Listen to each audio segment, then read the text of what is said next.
Coronavirus, de la dénonciation à la délation, il n'y a qu'un pas. La Belgique est en confinement depuis près de 3 semaines. Des règles strictes que la plupart des citoyens respectent dans un effort collectif. Mais que certains tentent encore de braver. Et un peu partout en Belgique, de façon spontanée, ou parfois à l'appel des autorités, nombre de personnes dénoncent des comportements qui vont à l'encontre de ces règles. Le Covid-19 sert, un peu d'excuses, on trouve un nouveau moyen d'embêter son voisin, une vigilance, voire une surveillance, que l'on retrouve aux 4 coins du pays. Par exemple, le commissariat de hâte reçoit au moins un appel par jour pour dénoncer un comportement qui sort du cadre du confinement. Et parfois ce n'est pas dénué d'intérêt, on a souvent des dénonciations qui sont liées à un conflit de voisinage qui était déjà préexistant. Le Covid-19 sert, un peu d'excuses, on trouve un nouveau moyen d'embêter son voisin. Heureusement c'est dans des proportions tout à fait raisonnables, explique Frédéric Petziot, chef de corps de la zone de police d'Ath. Mais parfois, c'est à la demande de la police elle-même que le citoyen dénonce. C'est le cas, par exemple, de la zone de police de Bruxelles-Nord, qui demande de l'aide aux citoyens sur sa page Facebook. En temps normal, nous obtenons des informations par les agents de quartier et des inspecteurs de police sur le terrain. Mais avec la distance sociale, c'est plus difficile d'obtenir ces informations. C'est donc une autre méthode, explique la porte-parole de la zone de police de Bruxelles-Nord, Amalican.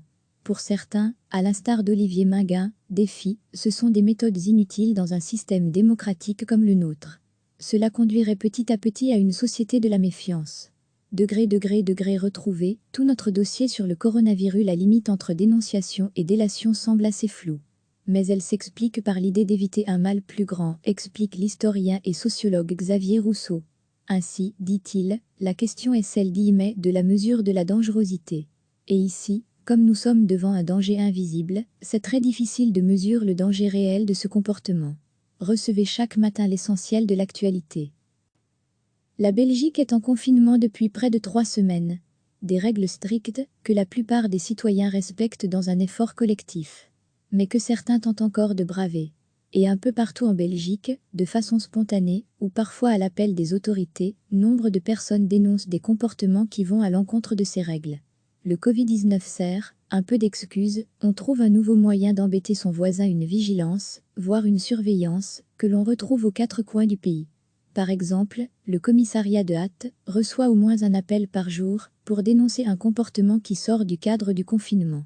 Et parfois ce n'est pas dénué d'intérêt, on a souvent des dénonciations qui sont liées à un conflit de voisinage qui était déjà préexistant. Le Covid-19 sert, un peu d'excuses, on trouve un nouveau moyen d'embêter son voisin. Heureusement c'est dans des proportions tout à fait raisonnables, explique Frédéric Petziot, chef de corps de la zone de police d'Ath. Mais parfois, c'est à la demande de la police elle-même que le citoyen dénonce.